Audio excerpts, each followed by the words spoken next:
देखिए हर खबर यहीं पर, सब्सक्राइब कीजिए TV9 भारतवर्ष। अब अपने सहयोगी सुमित चौधरी से लद्दाख की पूरी ज्योग्राफी समझते हैं कि लद्दाख में कहां पर क्या है और आखिर इस तनाव की भारत और चीन के बीच वजह क्या है।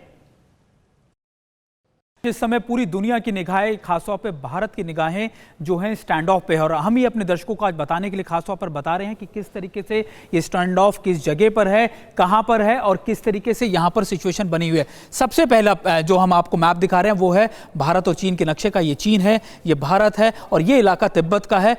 खास तौर पर इसके बाद मैं अपने दूसरे आपको मैप दिखाता हूं और ये मैं आपको बताता हूं कि आखिरकार विवाद कहां पर है। लेकिन उससे पहले आपके लिए मैं ये भी बता दूं कि ये LAC जो है इनको 3 भागों में बांटा गया है। ये वेस्टर्न सेक्टर है जो ईस्टर्न लद्दाख और इलाका है, इसके बाद मिडिल वाला सेक्टर उत्तराखंड हिमाचल वाला इलाका, और ये जो है ये आपका ईस्टर्न पार्ट है जो खासतौर पर आपका नॉर्थ ईस्ट का इलाका है यानी सिक्किम अरुणाचल प्रदेश। लेकिन इस समय जो है वो विवाद सिर्फ और सिर्फ लद्दाख के अंदर क्रिएट किया गया है जहां पर चीन ने अपनी भारी मात्रा के अंदर सैनिक बल को तैनात कर दिया है। लगातार यहां पर 20 दिनों से स्टैंड ऑफ है और ये 3 इलाके जो हम आपको विंडो में दिखा रहे हैं या फिर हम क्लोजली आपको दिखा रहे हैं इस चीजों के अंदर, ये आपके लिए जानना जरूरी है कि आखिरकार ये कहां पर है। मैं तीसरा मैप आपको दिखाता हूं जो आपको और ज्यादा क्लोज आपको दिखाएगा और ये आपको बताएगा कि आखिरकार किस किस इलाके के अंदर कहां पर क्या क्या चीजें मौजूद हैं। सबसे इंपॉर्टेंट है, सबसे पहला गलवान नदी यानी ये वो इलाका है जहां पर स्टैंड ऑफ पहली जगह हुआ है और खास तौर पे ये बताया जा रहा है कि यहां पर चीन की तरफ से करीबन 5 से 6 हज़ार सैनिक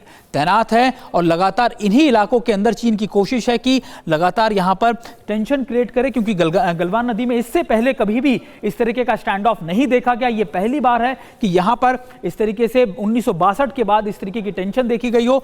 दूसरी जगह जो सबसे इंपॉर्टेंट है वो है, ये मैं आपको दिखाऊं कि दूसरी जगह है वो है पैंगोंग झील। ये वो झील है जहां पर भारत और चीन जो है लगातार इकट्ठा पेट्रोलिंग करते हैं साझा रूप से और 62 के बाद से ही ये मैकेनिज्म तैयार किया गया था कि इस इलाके के अंदर इस झील के ऊपर अगर कोई भी दिक्कत आती है तो उसके लिए एक मैकेनिज्म तैयार था। 135 किलोमीटर की ये झील है जो भारत और चीन दोनों में जाती है और इसी के ऊपर से ये LAC भी जाती है। यही वजह है कि डिमार्केशन ढंग से ना होने की वजह से दोनों के परसेप्शन में ये दिक्कतें हैं। एक और इंपॉर्टेंट बात कि इसको करीबन फिंगर्स में बांटा गया है। इसको फिंगर 1 से लेकर फिंगर 12 या 8 तक कहा गया और कहा जाता है कि फिंगर 1 से लेकर फिंगर 8 तक जो है वो भारत के इलाके में आता है और फिंगर 8 से बाकी का इलाका चीन के। लेकिन चीन का ये दावा है कि भारत का LAC जो है यानी खासतौर पर जो LAC का इलाका है वो फिंगर 2 तक पड़ता है और यहीं पर डिस्प्यूट है। हालांकि कोशिश चीन की तरफ से की जा रही है कि वो भारत को फिंगर 2 और फिंगर 3 के बीच में रोक दे।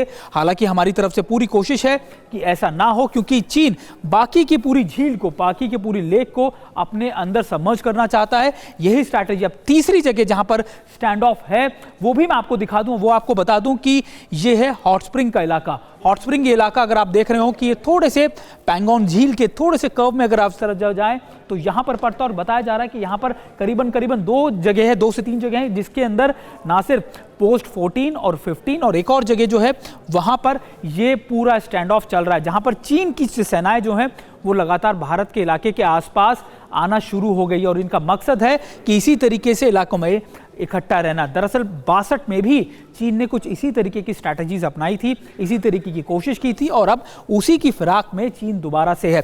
ये तीनों इलाके जो हैं जहां पे स्टैंड ऑफ जारी है वो करीबन 20 से 25 किलोमीटर का इलाका है इस रेडियस में, जहां पर ये लगातार चीन की तरफ से पूरी कोशिश की जा रही है इन टेंशन को क्रिएट करने का। इसके पीछे कई वजह बताई जा रही है कि लेकिन हम आपको ये नक्शे पे, ये मानचित्र पे ये बताने की कोशिश कर रहे थे इन चित्रों के माध्यम से कि कैसे चीन जो है वो ईस्टर्न लद्दाख के इन इलाकों के अंदर टेंशन क्रिएट करने की पुरजोर कोशिश कर रहा है। इससे पहले हमने ये भी देखा था कि और किस तरीके से चीन जो है सिक्किम में एक बार हमने सुनी, लेकिन अब ईस्टर्न लद्दाख के इन इलाकों के अंदर स्टैंड ऑफ लगातार करीबन 20 दिन से ज्यादा चल रहा है। हालांकि भारत और चीन की तरफ से कोशिश की जा रही है, खासतौर पे भारत की तरफ से कि इस चीज को बातचीत से खत्म किया जाए, लेकिन चीन की तरफ से अब तक कोई पॉजिटिव रिस्पॉन्स नहीं मिला है। परवाह देश की, सोमवार से शुक्रवार रात 10 बजे TV9 भारतवर्ष पर।